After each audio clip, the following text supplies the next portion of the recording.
오늘은 기드온 사사에 대한 말씀을 함께 나누도록 하겠습니다. 제가 작년에 이사하면서요, 가끔 그 아파트 엘리베이터 안에서 질문을 받습니다. 어떤 질문을 받을까요? 집을 사서 오셨습니까? 물어보는 것이었습니다.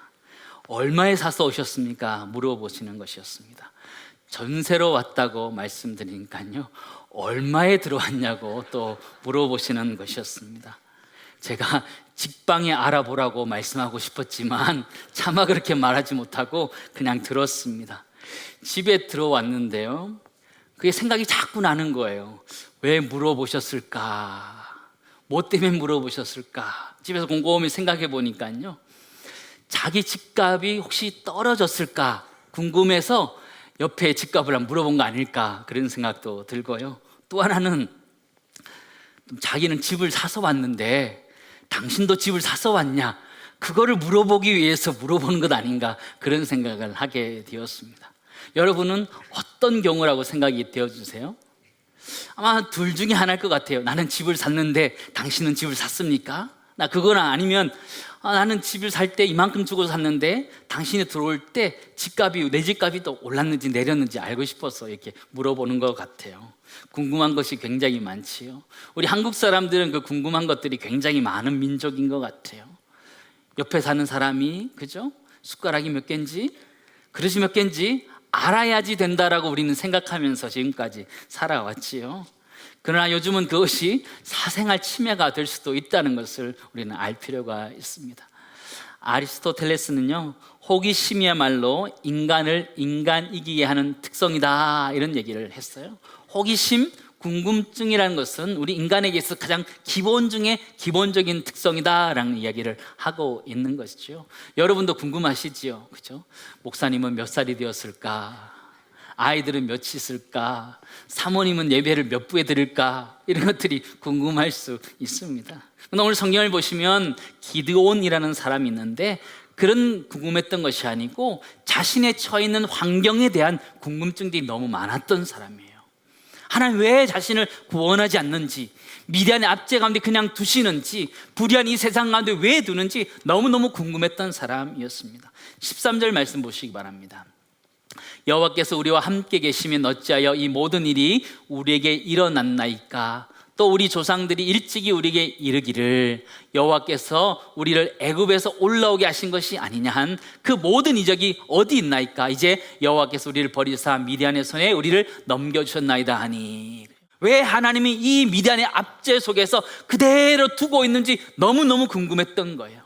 선조들로부터 이야기를 들어보니까 출애굽할 때 하나님께서 10가지 재앙을 애굽에 내리시면서까지 그들을 이적을 베푸시면서 아름답게 이끌어냈던 것을 그들은 들었기 때문에 왜 지금은 그런 일을 하지 않는지 너무너무 궁금했던 사람이 바로 기드온이라는 사람이었습니다. 기드온 나름대로 고민하다가 나름대로 결론을 내렸습니다. 하나님이 자신들을 버려서 미디안의 손에 넘겨주신 것이다, 그는 그렇게 생각하기 시작했습니다. 우리도 우리의 인생의 여러 가지 역경들 앞에서 그런 생각을 하지요. 하나님 왜 나만 겪는 고난이냐고 하나님께 항변할 때도 있습니다. 하나님 다른 사람 다 건강한데 왜 나만 이렇게 건강이 좋지 않냐고, 믿지 않는 사람들은 형통한 것 같은데 왜 나는 잘 되지 않냐고 이렇게 생각합니다. 불의한 세상 가운데 선하신 하나님은 어디 있냐고 물어봅니다. 선하신 하나님이 왜 선악과를 만드셔서 우리를 괴롭히냐고 우리는 그렇게 질문하기도 하지요. 그렇게 질문하지요, 그죠? 불의한 세상 가운데 하나님 도대체 어디 계시냐고 우리는 그렇게 질문하면서 살아가게 됩니다. 시편 13편 1, 2절 말씀 보시면 이 시편 기자는 어느 때까지니까 이렇게 반복적으로 이야기하면서 자신의 상황에 대해서 물어보고 싶어 합니다. 여호와여, 어느 때까지니까 나를 영원히 잊으시나이까? 주의 얼굴을 나에게서 어느 때까지 숨기시겠나이까? 2절 함께 읽습니다. 나의 영혼이 번민하고 종일토록 마음에 근심하기를 어느 때까지 하오며 내 원수가 나를 치며 자랑하기를 어느 때까지 하리까? 자신의 고통에 대해서 도대체 언제까지 그러실 겁니까? 하나님 언제 나를 구원해 주실 것입니까? 그렇게 물어보고 있는 모습을 보게 되지요. 우리 인생의 질문도 똑같다라는 생각을 하게 됩니다. 하나님, 우리가 당하고 있는 고난의 끝이 어디입니까? 이 불의한 세상 가운데 나는 어떻게 살아야 됩니까? 크리스찬으로 살아가기 원하는데 하나님이 도대체 왜 이런 어려움들이 나에게 닥쳐옵니까? 우리는 하나님께 묻고 싶어 합니다. 그것이 기드온 사사의 모습이었습니다. 그 시대는 굉장히 어려웠습니다. 1절 2절 말씀 보시기 바랍니다. 이스라엘 자손이 또 여호와의 목전에 악을 행하였으므로 여호와께서 7년 동안 그들을 미디안의 손에 넘겨주시니, 미디안의 손이 이스라엘을 이긴지라. 이스라엘 자손이 미디안으로 말미암아 어디로 갔어요? 산에서 웅덩이와 굴과 산성을 누구를 위해서? 자기들을 위해서 만들었다, 이렇게 성경 표현해 주고 있습니다. 이스라엘 자손들이 다시 우상을 숭배하면서 하나님 앞에 악을 행하기 시작했을 때 하나님께서는 미디안의 손에 그들을 넘겨버리셨습니다. 7년 동안 그들은 당하게 하셨는데 3절 말씀 보시기 바랍니다. 이스라엘이 파종한 때가 되면, 씨를 뿌릴 때가 되면 미디안과 아말렉과 동방 사람이 치러 올라왔다 그랬지요. 씨를 뿌려서 좀 이렇게 씨앗이 자라서 이렇게 풀을 내고 할 때가 되면 그거를 싹 그냥 다 남김없이 베어버리는 거죠. 미디안 사람들이 자신들이 짐승들을 데리고 올라와서 거기 머물면서 그것들 다 먹어버리는 거였습니다. 4절 5절 말씀 보시기 바랍니다. 진을 치고 거기 죽치고 앉아서 그냥 아주 싹 쓸어버리는 거예요. 가사에 이르도록 토지 소산을 멸하여 이스라엘 가운데 먹을 것을 남겨두지 아니하며 양이나 소나 나귀도 남기지 아니하니, 이는 그들이 그들의 짐승과 장막을 가지고 올라가서 무엇과 같이? 메뚜기 떼 같이 많이 들어오니 그 사람과 낙타가 무수함이라 그들이 그 땅에 들어와 멸하려 하니, 그들이 메뚜기 같이 왔다, 이렇게 표현하고 있지요. 이 미디안 사람들은요, 그들이 낙타를 타고 수많은 사람들이 먼지를 일으키면서 이스라엘에게 다가왔을 때 이스라엘 족속들은 다 산으로 도망해 버렸습니다. 거기서 숨어서 살기 시작했습니다.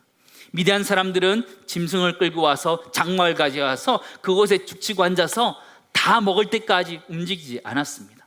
곡식을 추수할 때 뺏어가는 것과 다른 개념이에요. 이것은 정말 악한 일들이에요. 이스라엘 백성에게 너무나 말할 수 없는 압박을 당했던 거예요. 심히 압제하였다, 성경은 그렇게 표현하고 있습니다. 알박기처럼 이스라엘 가운데 그들이 들어와서 완전히 싹쓸이하고 있는 모습을 성경 우리들에게 보여주고 있죠. 미디안이 이렇게 이스라엘 백성들을 싹쓸이하면서 있을 때에 이스라엘이 가졌던 대안이라는 것은요, 하나님께 부르짖는 것이 아니었습니다. 그들이 자기를 위해서 산으로 올라가는 것이었습니다. 자기 힘으로 자기를 구원한 것입니다. 산에 올라가서 웅덩이를 파고 굴을 파고 산성을 쌓아서 자기를 보호하는 것이었습니다. 임시방편이었지요. 미디안의 손에서 또 넘어질 수밖에 없는 그들의 모습을 발견하게 됩니다. 그들이 미디안에 가고 난 다음에 다시 씨를 뿌려도 그들이 또 와서 또 싹 쓸어 가버리기 때문에 미봉책일 수밖에 없죠. 인시방편일 수밖에 없지요. 그런데 그 모습이 우리 인류의 모습이고 첫사람 아담과 하와의 모습이었습니다. 아담과 하와는 하나님께서 선악을 알게 하는 나무의 실과를 따먹지 말라 말씀하셨는데 불순종하고 그것을 따먹게 됩니다. 따먹고 난 다음에 그들은 자신이 벌거벗은 것 때문에 숨어서 자기의 부끄러운 것들을 가리게 됩니다. 무화과 나무 잎으로 막 가리게 되고 동산나무 사이에 숨게 됩니다. 창세기 3장 7절 8절 말씀 보시기 바랍니다. 그들이 무화과 나무 잎을 엮어서 치마로 삼았습니다. 며칠이나 갈까요? 곧 말라 비틀어질 것입니다. 8절 말씀 보시기 바랍니다. 그들이 그날 바람이 불 때 동산에 거하시는 여호와 하나님의 소리를 듣고 아담과 그의 아내가 여호와 하나님의 낯을 피하여 동산나무 사이에 숨은지라. 숨을 수 있을까요? 숨을 수 있을까요? 숨을 수 없지요. 그러나 그들은 잠시 여호와를 피하는 것이요, 그들이 범죄하였을 때에 잠시 모면하기 위해서 여호와의 그 동산 사이에, 나무들 사이에 숨고 있는 모습을 보여주게 됩니다. 우리가 범죄했을 때 어떻게 해야 되나요? 우리가 범죄했을 때, 아담과 범죄했을 때는 하나님의 음성을 듣고 하나님 앞에 회개해야 되는 줄을 믿습니다. 근데 그들은 그렇게 하지 않았어요. 하나님 그들을 찾게 만들었습니다. 창세기 3장 9절 말씀 보시면 여호와 하나님이 아담을 부르시며 그에게 이르시되 내가 어디 있느냐 물어보는 거예요. 아담이 어디 있는지 몰라서 하나님이 숨바꼭질 하려고 그러나요? 내가 어디 있느냐 물으시는 걸까요? 아니요. 하나님 그들이 숨어 있는 것을 아시지요. 내가 어디 있느냐, 이 말씀은 장소적으로 네가 어디에 숨어 있느냐 이걸 물어보는 것이 아니고, 너는 도대체 어디에 있느냐, 영적인 정체성이 어떻게 되느냐 물어보고 있는 거지요. 내가 도대체 어디에 있느냐, 하나님과 관계가 끊어진 상태에서 네가 어디에 숨어 있느냐, 네가 어디 있느냐, 다시 돌아오라는 말씀으로 하나님 말씀하시는 것이지요.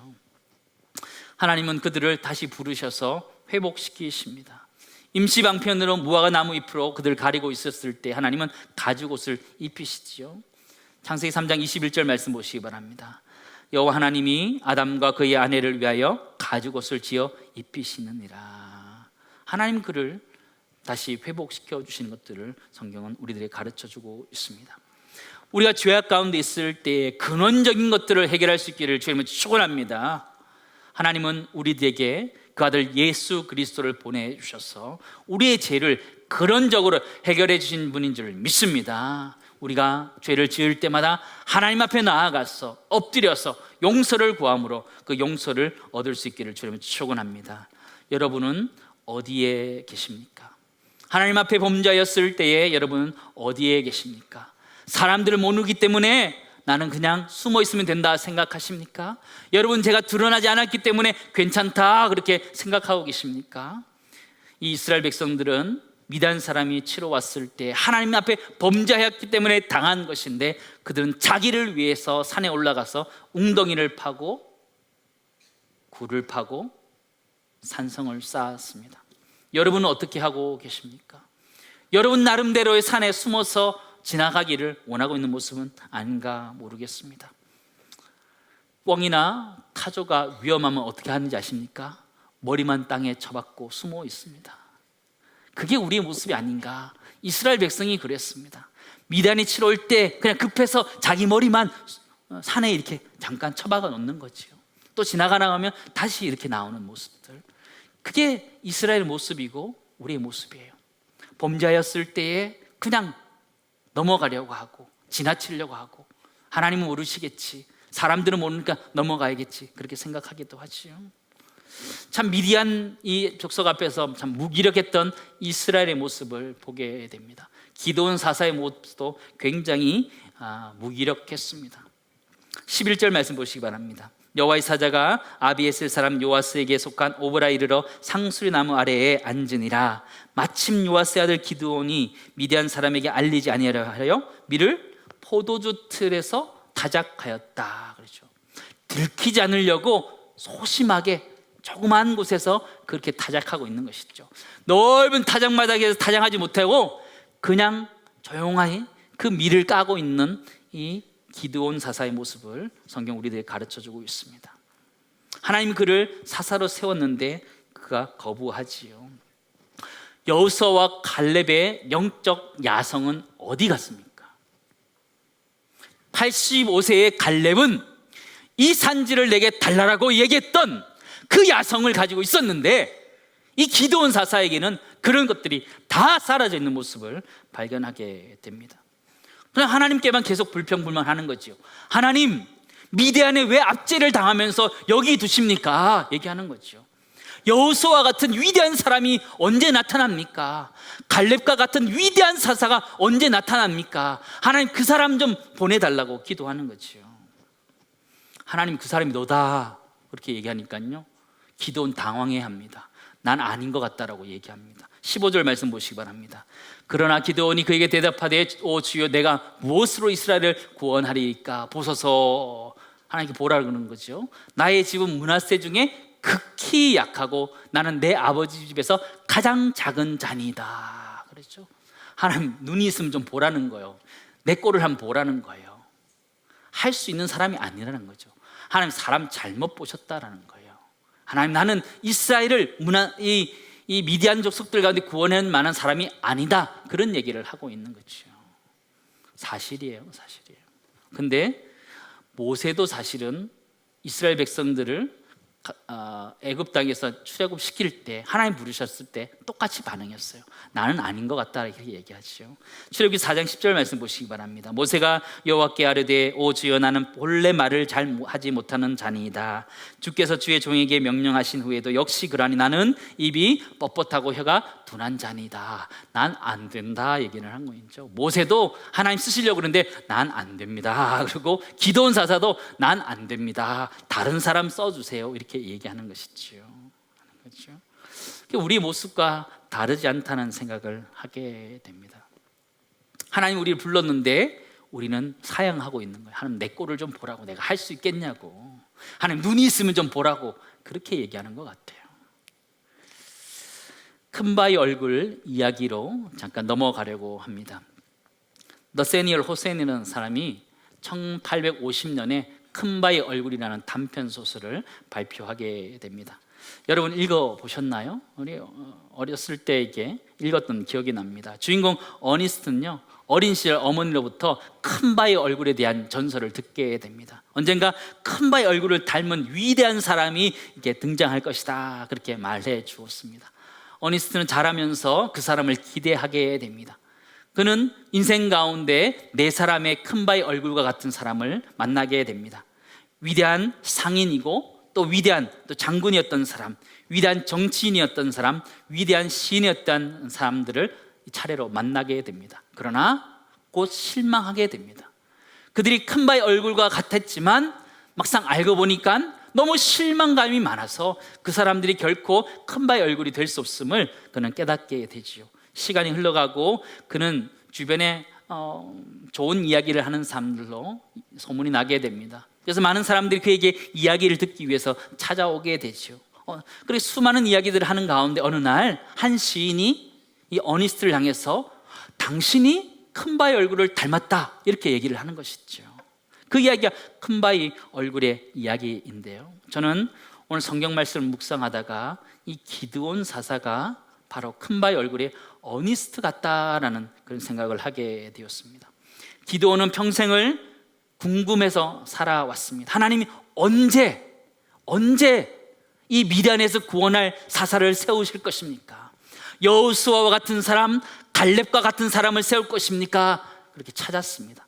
어니스트가 큰바위 얼굴을 찾았던 것처럼 그렇게 그는 찾았습니다. 그러나 하나님은 내가 그 사람이다, 네가 큰바위 얼굴이다, 그렇게 말하고 있는 것이었습니다. 사사기 6장 12절 말씀에 네가 큰바위 얼굴이다 라고 말씀하신 말씀을 한번 찾아보시기 바랍니다. 12절 같이 읽습니다.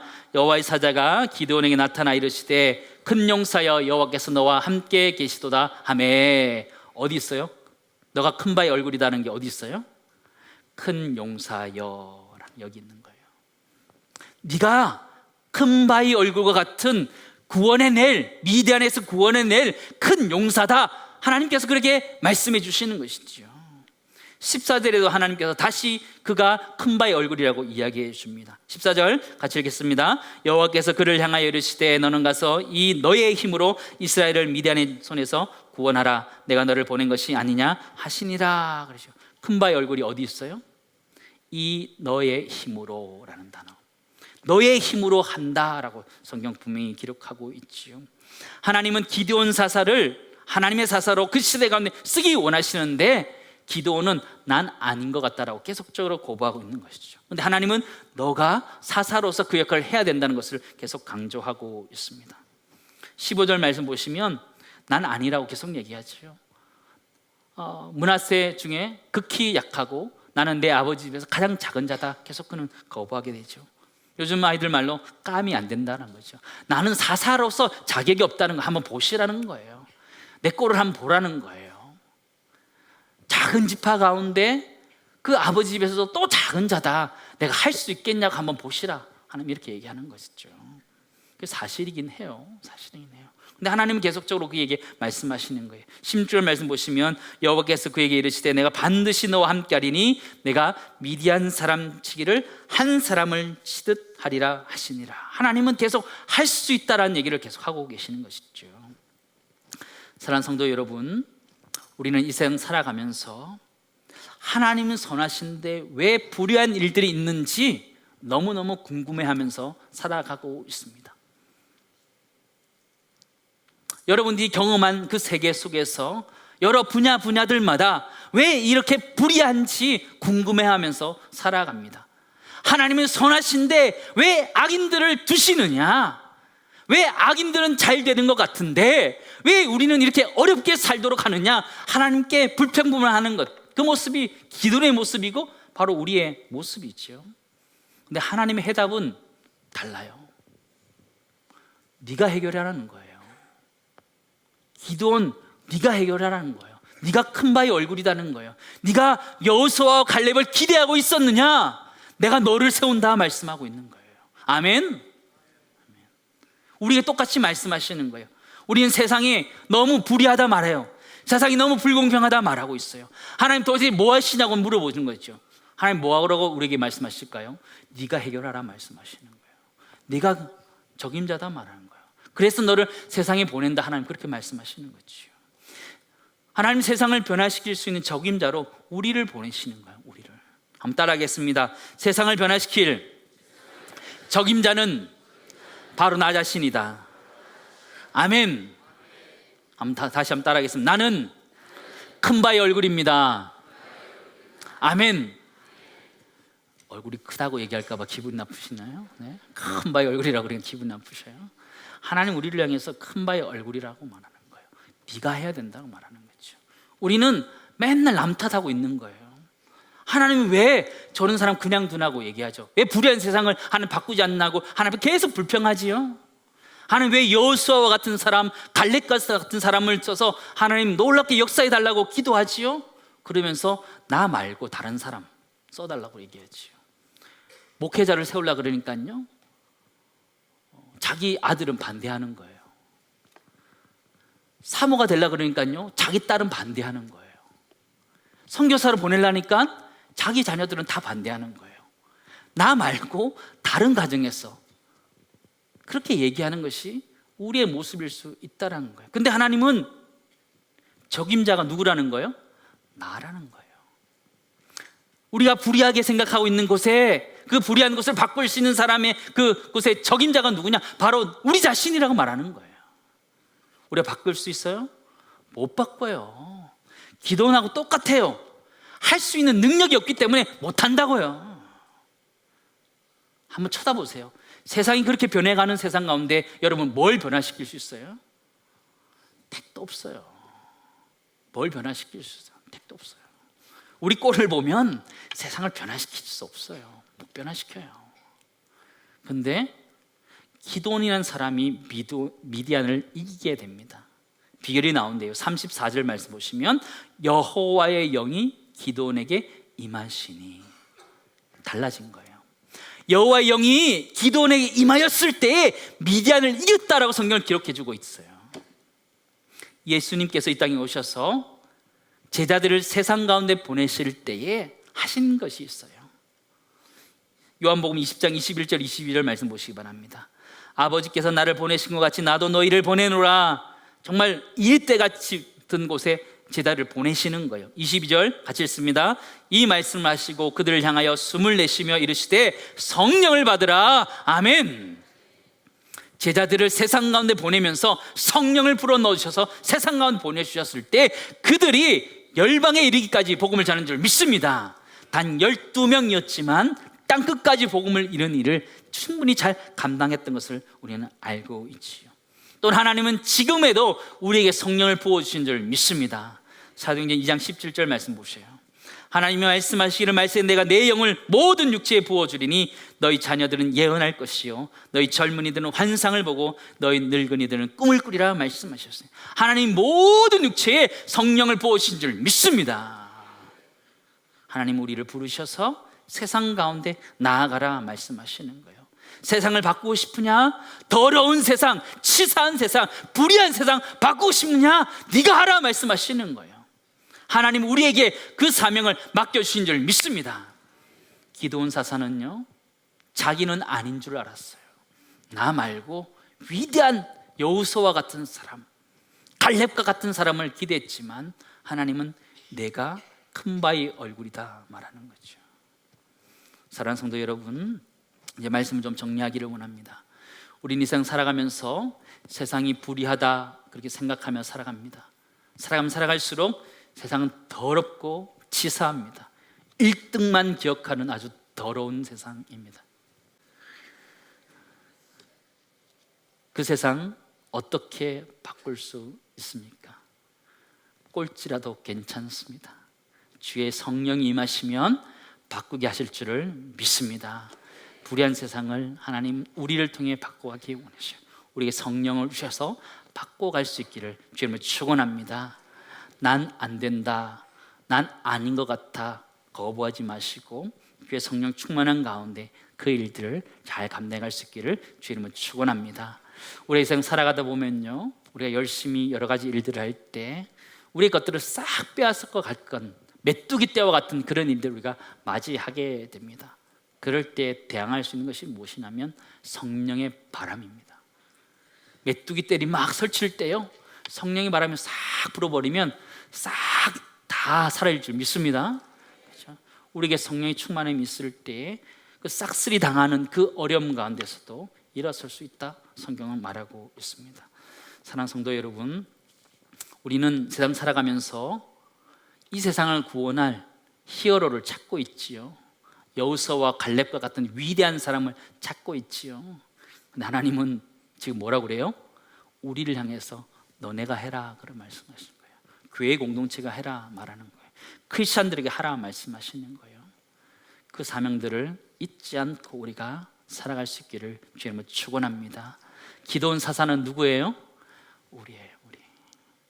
우리 나 자신이에요. 우리가 적임자라는 거예요. 더럽고 치사한 세상을 바꿀 사람은 우리라는 거예요. 1등만 기억하는 그 세상 가운데 꼴찌가 바꿔보는 거예요. 세상 사람들은 이상하다고 얘기하지만 성령 충만한 사람들로서 크리스찬들이 바꿔갈 수 있음을 믿습니다.